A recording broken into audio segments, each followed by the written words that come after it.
भाइयों और बहनों, मोहब्बत अहले बैत, अज़मत अहले बैत, मकसद अहले बैत, पयाम अहले बैत को आम करने के लिए, बयान करने के लिए बेंगलुरु के हज़रत कुद्दूस साहब ईदगाह में मस्जिद कादरिया में 2 बड़े प्रोग्राम मुनक़द किए जा रहे हैं।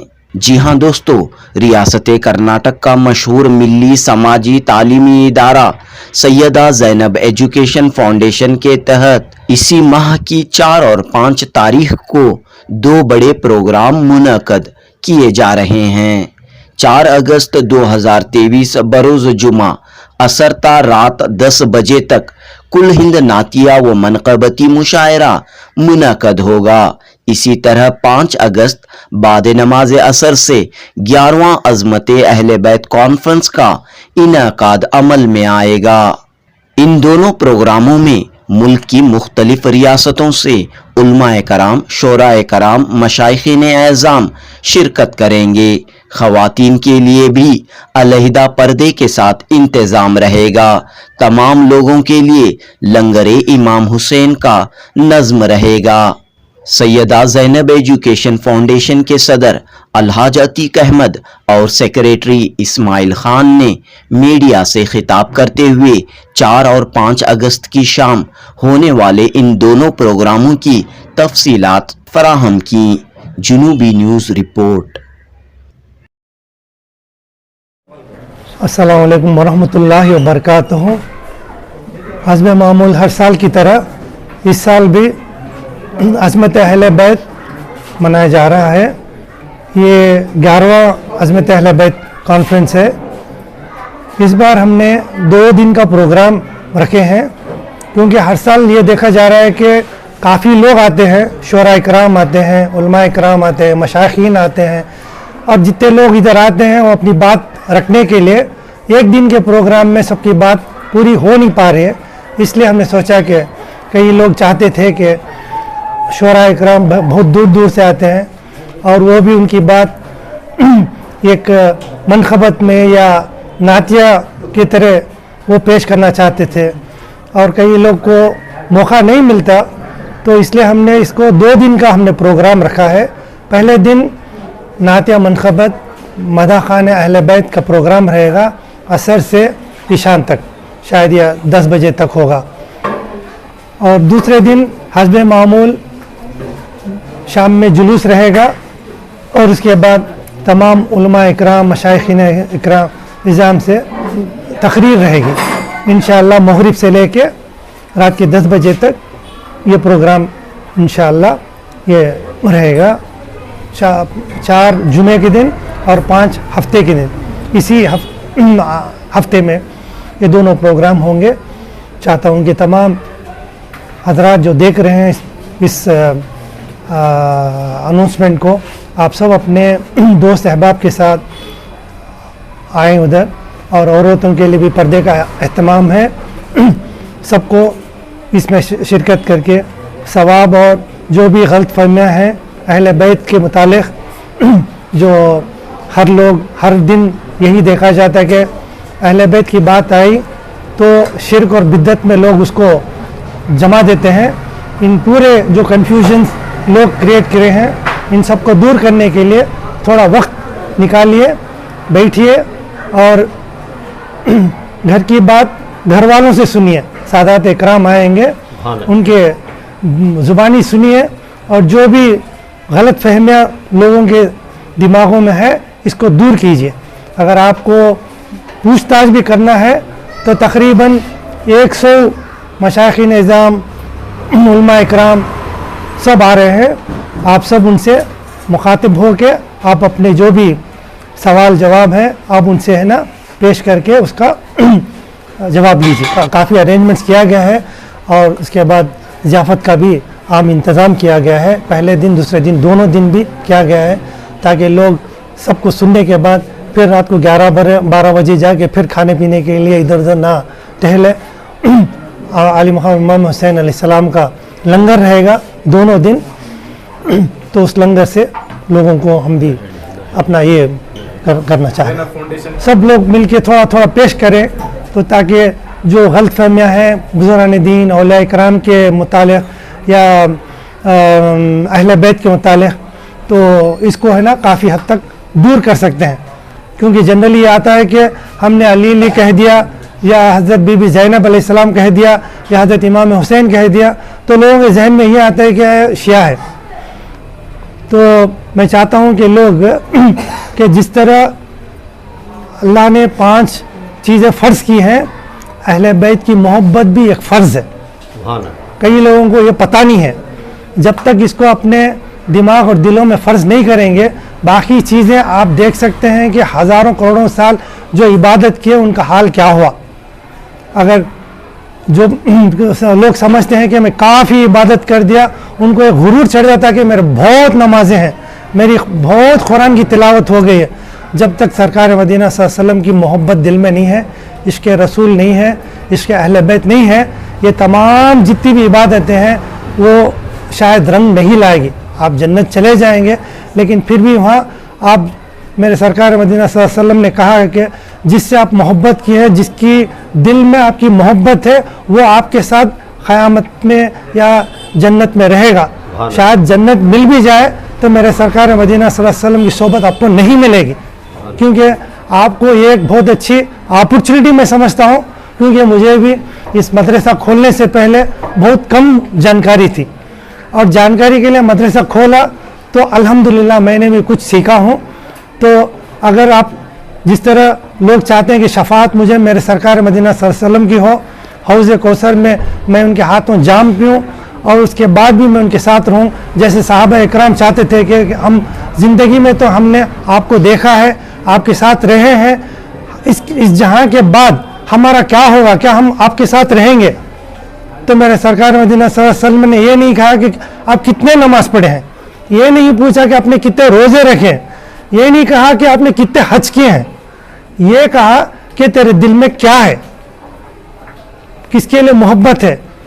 जब सहाबा इकराम ने कहा कि मैं बहुत ज़्यादा, शिद्दत से ज़्यादा मैं आपसे मोहब्बत करता हूँ, तो उसी जगह पे मेरे साथ रहेगा जहाँ पे मैं रहूँगा।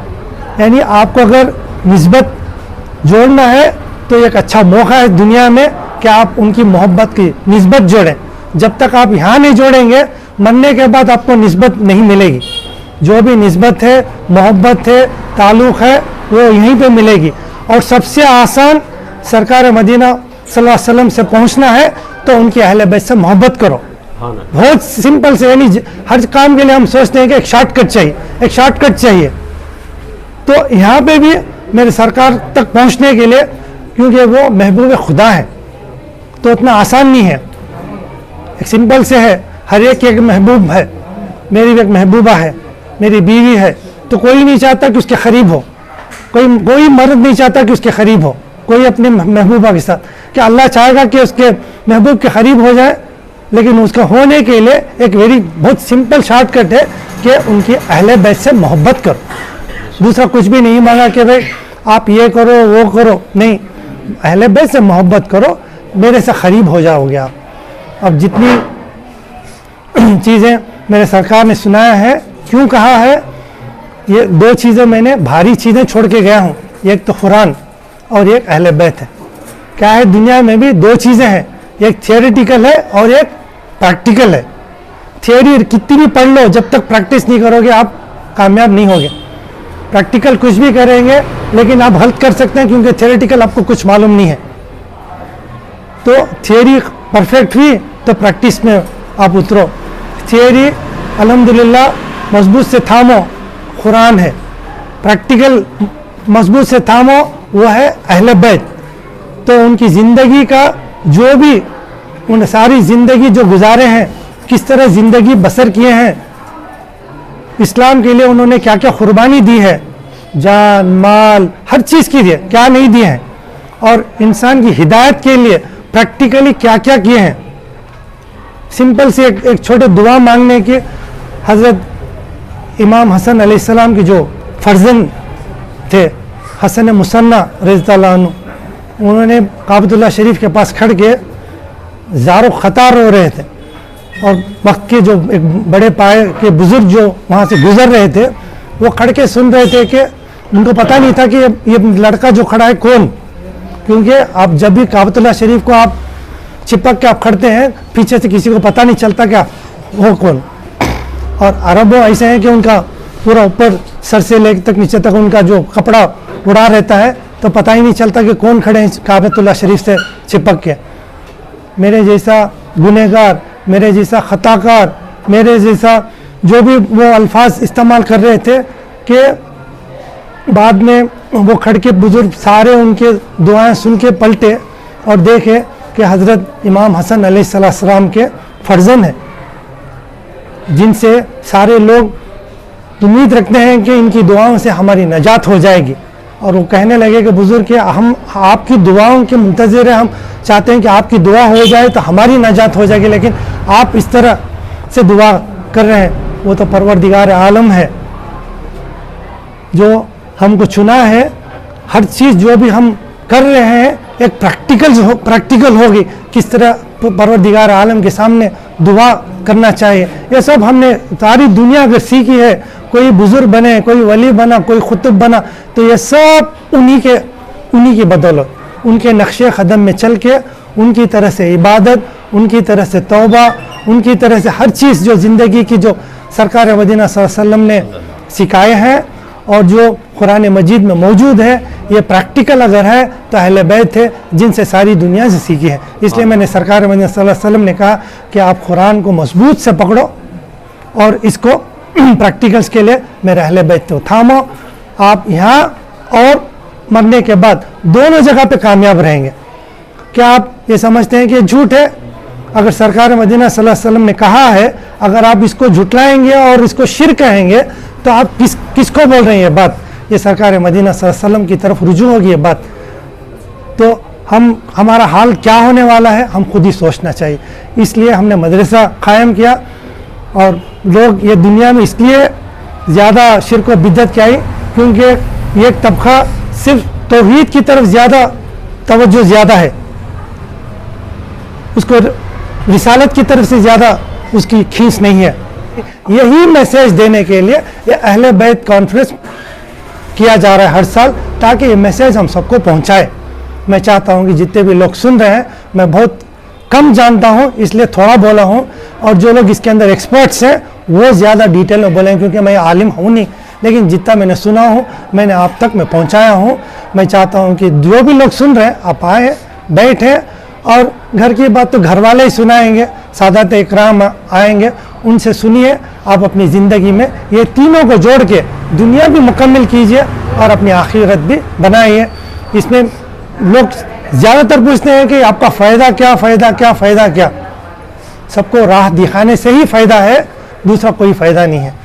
क्योंकि अल्लाह क्या हमारी अदा पसंद करता है, किसी के पास कोई लिखत नहीं है कि भाई आप किसी को पानी पिला दिए तो अल्लाह कबूल कर दिया, या किसी को खाना खिलाए तो कबूल किया, या किसी को रास्ता दिखाए। हम तो हर चीज़ कर रहे हैं, अब अल्लाह के ऊपर है कि हमारी कोई सी चीज़ उसको अदा पसंद आ जाए और हमको और हमारे साथ जुड़ने वालों को एक मग़फ़िरत का सामान बन जाए।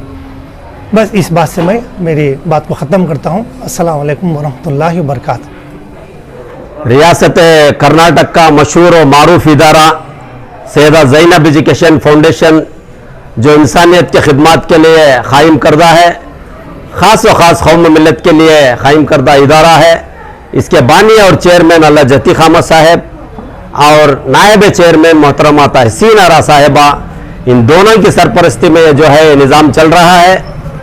इस साल जो है 11वां अज़मत अहले बैत कॉन्फ्रेंस, इस साल हमने जो है 2 हिस्सों में बांटा गया है इसको। पहला जो है 4 तारीख अगस्त के जुमे का दिन रहेगा, असर से इंशाअल्लाह रात के 10 बजे तक ये नात या मनखबती मुशायरा रहेगा। पहला दिन जुमे का दिन ईदगाह हजरत कुद्दुस साहब में रहेगा। यहाँ पे जो है हिंदुस्तान के मशहूर और मारूफ शोरा इकराम, उस्ताद शोरा राई बस्ती साहब, शकील आरिफी साहब, मोहम्मद असलम वारसी साहब, जनाब कासिम नदीमी साहब, ज़ियाउल हक बंगाल से आ रहे हैं, सैयद जुनैद अशरफी साहब कचोचा शरीफ, इसके अलावा हिंदुस्तान के कोने कोने से तमाम मशहूर मारूफ शोरा कराम तशरीफ़ फरमा रहे हैं। इसके अलावा रियासत कर्नाटक के मुकामी शोरा भी तशरीफ फरमा रहे हैं। ये जलसा जो है 4 तारीख को जुमा के दिन रहेगा। एक मुशायरा, इसको जो है मदा खानियत बोलती है, मगर यहाँ के लोग ठीक से नहीं समझ सकते, इसलिए पहला जो सैयदा ज़ैनब एजुकेशन फाउंडेशन का है, जो पहला मरकजी सतह में नातिया मनखबती मुशायरा होने जा रहा है, इसमें जो है तमाम हिंदुस्तान के उलमा इकराम भी तशरीफ फरमा रहे हैं, दानिशवरान और सज्जाद नशान, तमाम सियासतदान भी तशरीफ फरमा रहे हैं। मैं इस मीडिया के जरिए अब तमाम से रियासत कर्नाटक के खुसूसन बेंगलुरु शहर के लोगों से मैं गुजारिश करूंगा कि आप वक्त मुक़र्रर पर आकर इस जलसे में शिरकत फरमाकर सवाब ज़ारिन हासिल करें। इसके साथ साथ जो है जलसे को कामयाब करें। और यहाँ पे जो है ख़वातीन के लिए पर्दे का इंतज़ाम रहेगा और जो वहाँ पे जो हाजरीन रहेंगे इन तमाम के लिए खाने का भी इंतज़ाम रहेगा। और ये प्रोग्राम जो है सारे हिंदुस्तान से जो है हमने इसको इस साल से जो है मरकजी सतह पर करने का फैसला कर लिया है। और आप तमाम से मीडिया के लोगों से मैं गुजारिश करूंगा कि आप तमाम इसको अच्छी तरह से सर्कुलेट करिए और अपने दोस्त अहबाब रिश्तेदार जितने भी, जैसा कि हमारे चेयरमैन साहब ने बहुत अच्छी तरह से माशाल्लाह, मैं समझता हूँ ये अतीक साहब ने और कोई फरिश्तों ने ऐलान कर दिया, इस तरह से ऐलान किए, बात किया ही इन्होंने कि सच्चाई को बयान कर दिया गया है। आप इस सच्चाई को आम करिए और लोगों को जमा होने में आप जो है मीडिया वाले बहुत आपका रोल रहेगा। आप तमाम लोगों को मदऊ करिए, इंशाल्लाह ये प्रोग्राम कामयाब होगा। जैसा कि मैं बताया कि जो शोरा कराम तशरीफ फरमा रहे हैं, शहर बेंगलुरु में पहली बार आ रहे हैं, ऐसे बड़े बड़े शोरा को सैयदा ज़ैनब एजुकेशन फाउंडेशन के चेयरमैन साहब ने मदऊ किया है। राही बस्वी साहब, शकील आरिफी साहब, ये पहले दिन का प्रोग्राम रहेगा। और दूसरे दिन जो है 11वां अज़मत अहले बैत कॉन्फ्रेंस रहेगा। इस कॉन्फ्रेंस में जो है ये भी जो है ईदगाह हजरत खुद्दूस साहब मैदान में रहेगा और असर से लेकर इंशाल्लाह 10, साढ़े 10, 11 बजे तक इंशाल्लाह ये प्रोग्राम रहेगा। यहाँ उनको जो है सारे हिंदुस्तान के उलमा इकराम, सूफिया निज़ाम, सज्जाद नशीन, दानिशवरान हिंदुस्तान के कोने कोने से मदऊ कर रहे हैं। और ख़ास व ख़ास जो है आले नबी औलाद अली शहजाद गौसल आज़म अल्लामा सैयद मोहम्मद तल्ला अशरफ साहब तशरीफ़ फरमा रहे हैं, इनका नूरानी बयान होगा। और इसके अलावा जो है हिंदुस्तान के कोने कोने से जो है उलमा इकराम, सज्जाद नशीन तमाम तशरीफ़ फरमा रहे हैं। इंशाअल्लाह यहाँ भी जो है ख़वातीन के लिए भी पर्दे का इंतज़ाम रहेगा, ज़ियाफ़त का इंतज़ाम रहेगा। जितने भी जो लोग सारे हिंदुस्तान से आ रहे हैं, सैयदा ज़ैनब एजुकेशन के फाउंडेशन और चेयरमैन और बानी जो अतीक अहमद साहब हैं, इन्होंने सारों को आने जाने का जो सफ़र का जो फ़्लाइट्स का ख़र्चा है और यहाँ रहने का, उनका खाने का निज़ाम और होटलों का निज़ाम, हर निज़ाम अच्छी तरह 3 महीने से इसका जो प्रोग्राम बनाया हुआ है, तमाम फ्लाइट्स के टिकट बुक हो चुके हैं और वक्त पर वो आएंगे इंशाल्लाह, अच्छा प्रोग्राम होगा। फिर उनको वापसी के लिए जो निज़ाम है वो भी कर चुके हैं। सारे 200 से ज़ायद जो मेन जो लोग गेस्ट आ रहे हैं, इनके लिए जो है रहने का, खाने पीने का निज़ाम अतीक साहब ने किया है। ये बड़ी खुशी और मुसरत की बात है कि शहर बेंगलुरु में अल्लाह अतीक अहमद जैसे हमें, क्योंकि देखिए एक प्रोग्राम बेंगलुरु की ज़मीन पर अगर ऐसे सज्जाद खान, ऐसे सूफिया निज़ाम अगर शहर बेंगलुरु में ख़दम रख के चले गए 200 से 250 लोग, तो इंशाल्लाह सारा साल बरकत वाला रहेगा।